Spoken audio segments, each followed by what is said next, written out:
Today we are going to talk about graphing linear inequalities. So there's some rules and background information that we need first.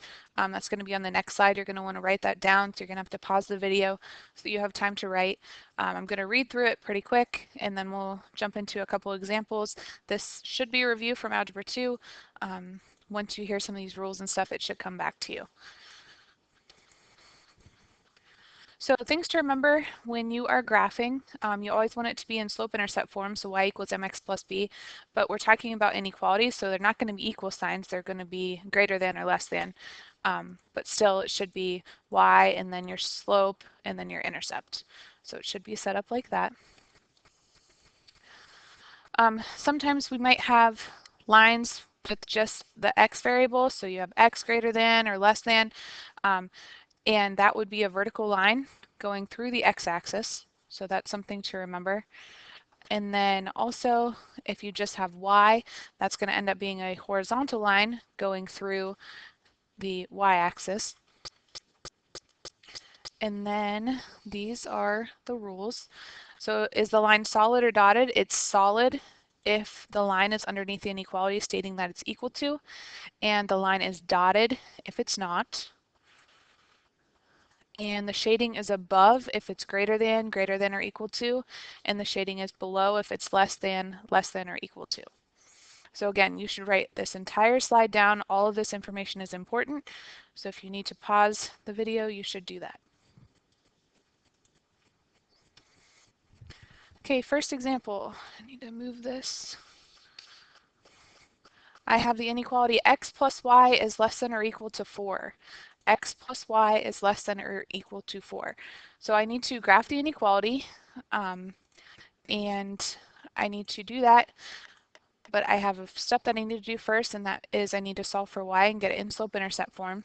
So I have the equation, or the inequality x plus y less than or equal to 4. I need to solve that for y, so I'm going to start and I'm going to move x over. So y is less than or equal to negative x plus 4. Okay, and then I'm just going to label the two important parts here. My slope would be negative 1 over 1. That's this number here. I always write it as a fraction so that I have rise over run. And then my y-intercept would be 4. Okay, and then shading. This is a less than or equal to, so that means shade below.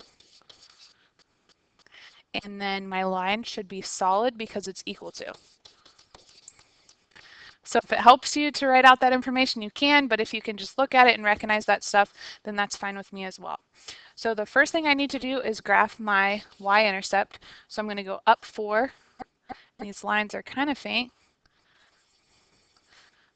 And you can just sketch a graph, make it as accurate as you can.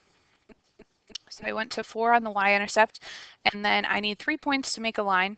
So I've got to use my slope to get my next 2 points. So my slope is negative 1 over 1. So that means I'm going to go down 1, right 1. And do that again.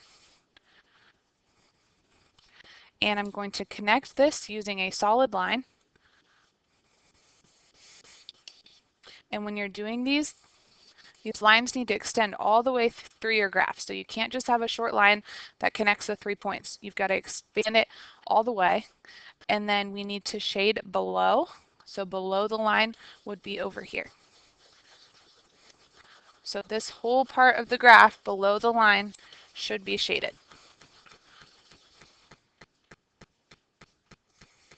So the graph is part of your answer, and then this is also part of your answer. I need to see that you solved it for y and got it in slope-intercept form. Okay. Next example, I have x minus 3y is less than 4. X minus 3y is less than 4. I'm just going to rewrite it so I have room to work underneath of it. So I need to solve this for y, so I'm going to subtract x from both sides first.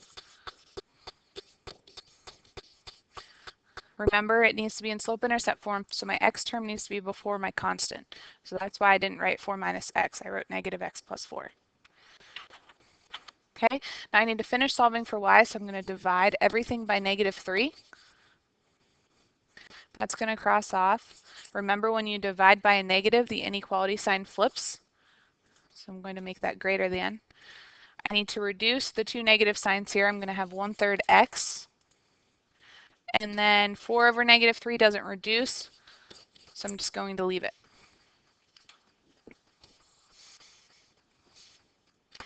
Okay, now I need to label my parts of my graph. My slope is 1/3.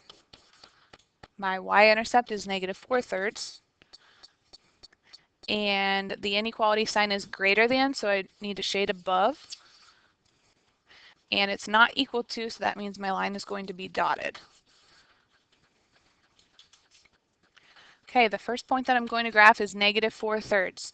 So that is one number. You might need to use your calculator to figure out where that should land, but that's a little bit bigger or smaller, technically. It's in between -1 and -2. So I'm going to go down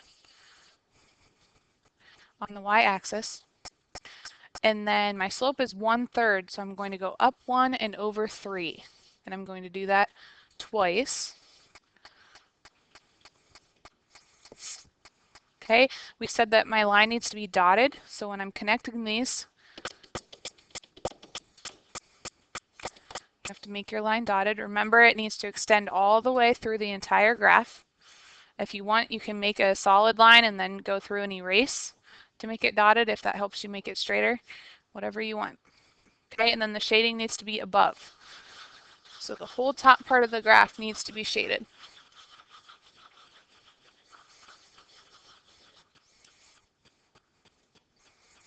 Okay, you're going to get some practice on this with your homework. Again, this is a review from Algebra 2, so the rules should come back to you a little bit. I just want your graphs to look as good as they can, so sketch a nice straight grid lines and things like that, and make sure that when you are connecting the points that you are using some sort of a straight edge so your line isn't crazy.